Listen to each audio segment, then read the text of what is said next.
Most families don't realize it until much later, when it's too late to prepare, too late to say what truly mattered. The final year of life often whispers before it shouts. Small changes are brushed off, misread as normal aging, and subtle shifts in behavior get lost in the noise of everyday life. But what if you could recognize those signs early? What if understanding them gave you a chance to bring comfort, dignity, and peace to someone you love? In this video, we'll explore 5 subtle but powerful signs that may indicate an elderly person is in the final year of their life. These aren't just clinical symptoms. They're emotional, physical, and deeply human experiences. Knowing them can help you act with love, not fear. Stay with us until the end, because sign number 4 is one most families miss, and recognizing it in time could change everything. This is not about fear. It's about preparation. It's about presence, and it's about honoring someone's final journey with compassion and clarity. You're watching Second Sunrise. Let's begin. It's easy to miss the warning signs, especially when they don't come all at once.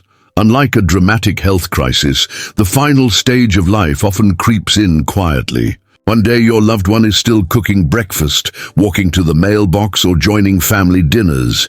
Then, gradually, things begin to shift. But not enough to sound the alarm. Why does this happen? Because most people, including caregivers, aren't taught what to look for. We assume aging naturally comes with forgetfulness, slower movements, or less appetite.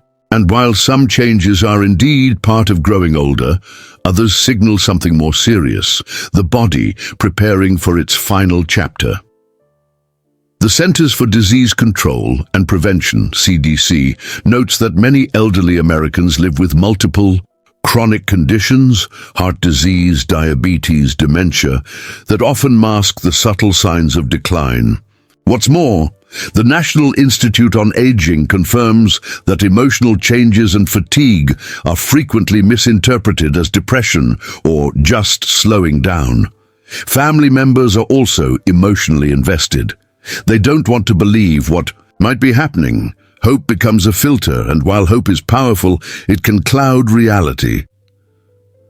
Another challenge is that modern life moves fast. Adult children might live in different cities or juggle work, kids, and caregiving from a distance. Short visits don't always show the full picture. A parent who puts on a smile for a phone call might be sleeping 16 hours a day or forgetting meals in silence. Doctors, too, can miss these signs. Routine checkups focus on vitals, blood pressure, lab results, medication refills. But end-of-life signs are often behavioral, emotional, or functional, and they don't always show up on a chart, unless the physician has a long-term relationship with the patient and listens closely to family concerns. These red flags may never be fully discussed. One of the most painful realities is that many people pass away without anyone realizing they were that close to the end. Families often look back and say, "The signs were there, we just didn't see them." Or worse, "We thought we had more time." But here's the good news. By understanding these subtle indicators, you can change that story. You can be present. Instead of surprised, you can respond with compassion instead of confusion. And most importantly, you can create space for peace, closure, and love before it's too late. In the next chapter, we'll look at the first and most overlooked sign that someone may be entering their final year, a physical change that often seems small at first, but speaks volumes about what the body is trying to say. Let's take a closer look. When the body begins its final descent, it often whispers before it speaks.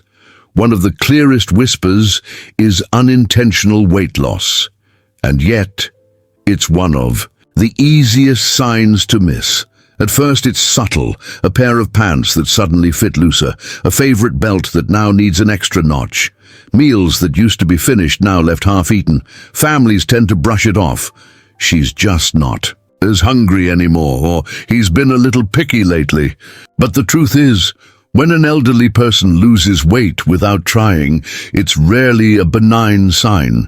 According to the Mayo Clinic, Unexplained weight loss in seniors can be a red flag for serious underlying health issues, and when it happens gradually, over weeks or months, it often signals that the body is struggling to process nutrients or that major systems are beginning to slow down. As we age, our bodies naturally lose some muscle mass. That's normal.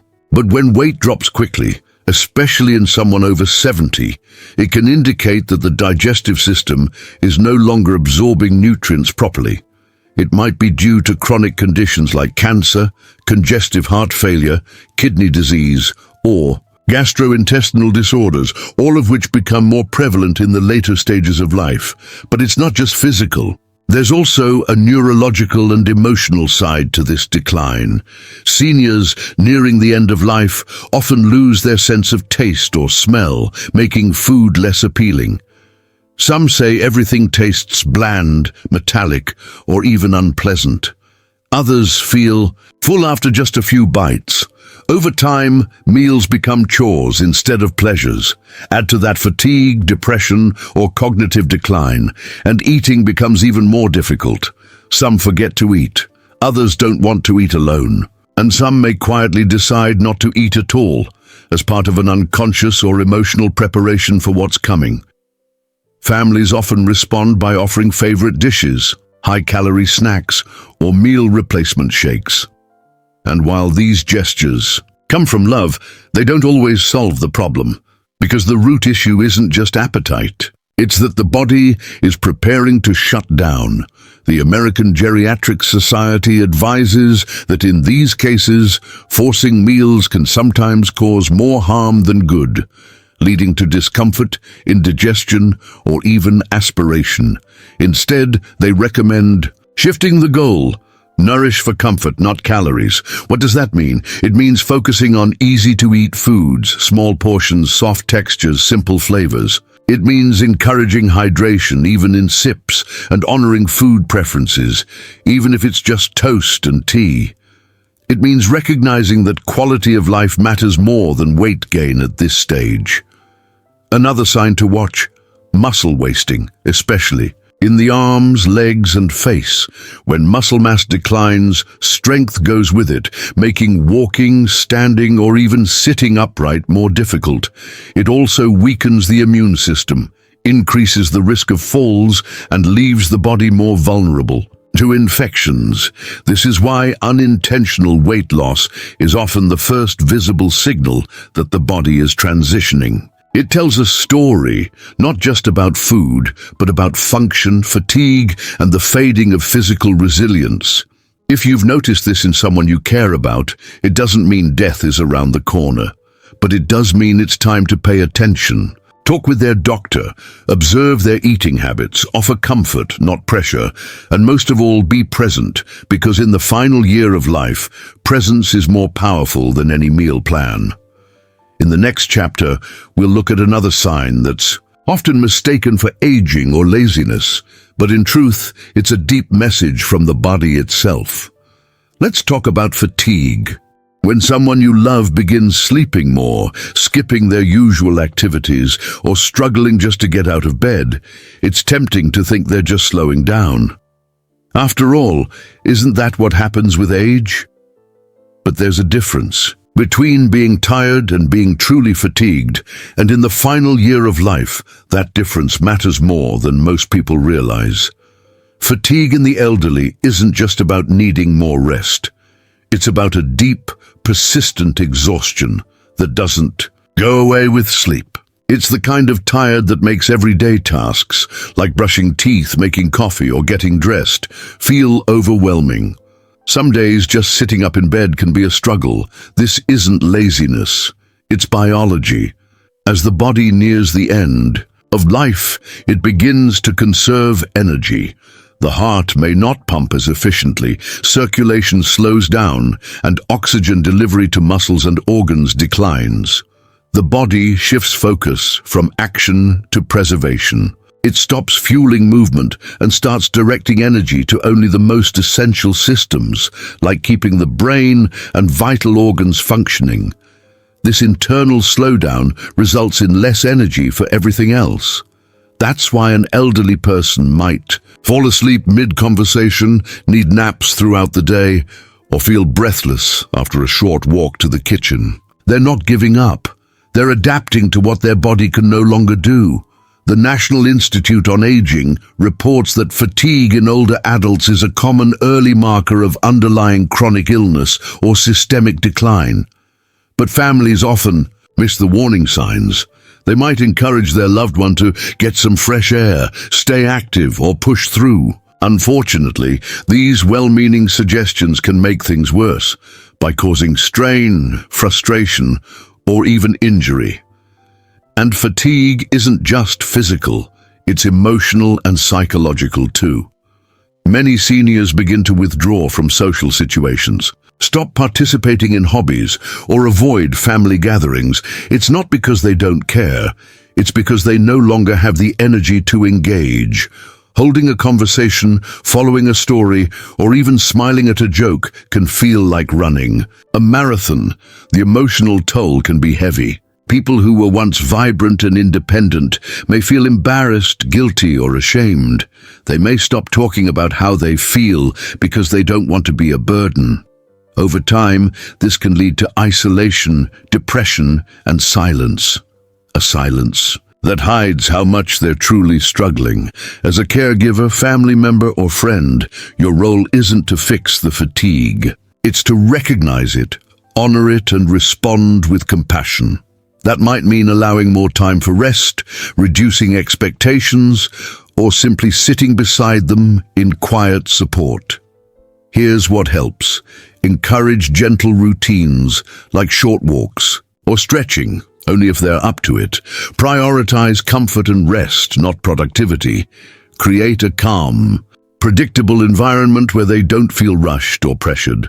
Offer small emotional boosts like soft music, a hand to hold, or familiar scents. What doesn't help is criticism, guilt-tripping, or pushing for activity. The body knows what it needs, and by respecting that, you give your loved one the dignity they deserve.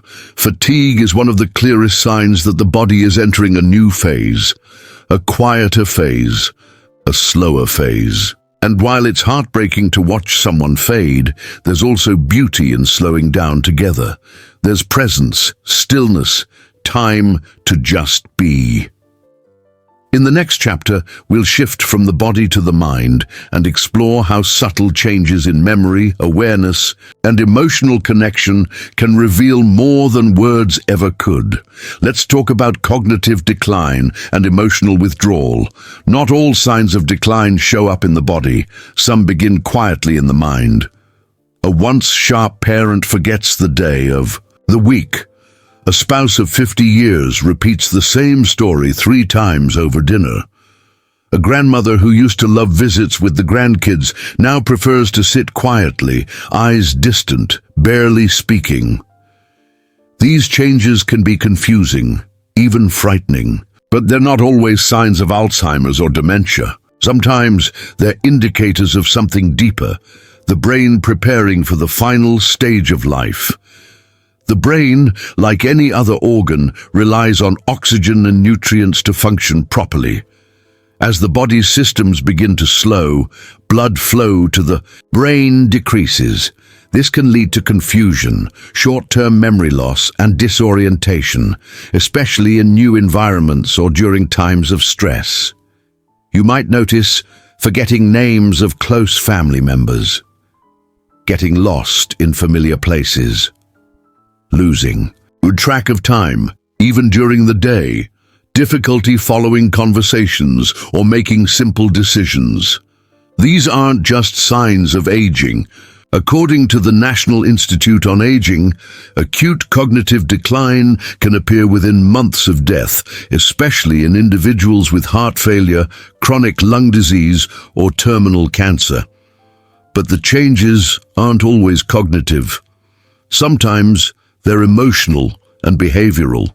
A person may start speaking less, participating less, or showing little interest in things they used to love. This isn't rudeness or detachment, it's withdrawal. The brain is conserving energy, just like the body. Conversations become too taxing. Social settings feel overwhelming, so they retreat. In some cases, moments of lucidity come and go. One day they seem back to normal. The next they can't remember your name. These fluctuations are painful, but they're common. Families often hold on to the good days as signs of hope, but what they're really witnessing is the brain's final flickers. Mood changes can also appear: sudden irritability or frustration, unexpected tears or anxiety, a calm detachment that feels out of character.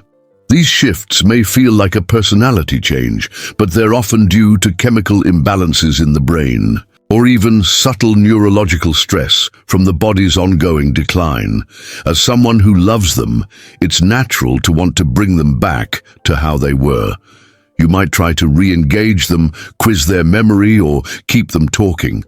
But sometimes that only increases their discomfort. The better approach? Meet them where they are. That means speaking gently and slowly, using simple, reassuring phrases, keeping surroundings calm and familiar, reducing noise, clutter, and sudden changes, holding their hand in silence if words feel too heavy. Even when someone is less responsive, they can still feel your presence. According to hospice nurses and end-of-life care experts, emotional connection often lasts beyond verbal communication. A familiar voice, a soft touch, a photo from the past. These can all spark moments of clarity, peace, or even smiles. And remember, if your loved one seems emotionally distant, it's not personal, it's physiological. It's part of the brain slowly shutting down, part of a process none of us can avoid, but all of us can walk through with grace. Watching someone fade mentally can feel like losing them twice, first in mind, then in body. But even in the silence, even in the forgetfulness, there is love. And that love doesn't need perfect memory to exist. It just needs presence. In the next chapter, we'll explore a more physical but equally telling sign: when the body stops fighting infections and healing wounds. It's a clear message that the immune system is winding down, and it's time to shift from treatment to comfort. Let's talk about frequent infections and slow healing. As the body enters its final stages, one of the most visible shifts is in how it responds to injury and illness. Cuts don't heal like they used to. A small cold lingers for weeks, and infections that were once easy to treat now return again and again. This is not just getting older. This is the immune system beginning to shut down. Our immune system is our body's first line of defense, but in the final year of life, it weakens significantly. According to the Centers for Disease Control and Prevention, CDC, older adults, especially those over 80, experience a marked decline in immune function. That means they're not only more likely to get sick, but their bodies are slower and less effective at fighting off infection. One of the most common signs: repeated illnesses. These may include urinary tract infections, UTIs, respiratory infections like pneumonia or bronchitis, skin infections, including pressure sores, oral infections, or swollen gums. At first, families might think these are isolated events, but if they happen more than once within a few months or seem to linger without full recovery, that's a red flag. You may also notice that minor wounds take weeks to heal or never fully close. A small scrape on the arm, a bruise on the leg. What used to fade in a few days now turns into a stubborn sore. That's because circulation is slowing and the body isn't delivering enough oxygen or nutrients to repair tissues efficiently. Even antibiotics, which may have worked in the past, can lose effectiveness. Not because the medications are faulty, but because the body is no longer strong enough to assist in the healing process. Here's what's especially important to understand. Infections don't always present the same way in elderly people nearing the end of life. Instead of a fever, They might show increased confusion, a drop in appetite, or extreme fatigue. A urinary infection, for instance, might first show up as sudden disorientation or withdrawal. Many families miss these signs entirely, believing their loved one is just having an off day. When these infections keep returning or become harder to treat, it's often a sign that the focus of care should shift from cure to comfort. Aggressive treatments, repeated hospitalizations, or strong medications may no longer provide real benefit, and in many cases, they can reduce quality of life by adding stress, pain, and anxiety. That's why palliative care and hospice teams often emphasize a different approach, keeping the person hydrated and comfortable, maintaining clean, moisturized skin, using gentle positioning to avoid pressure, sores, providing calm, consistent routines that support rest and ease.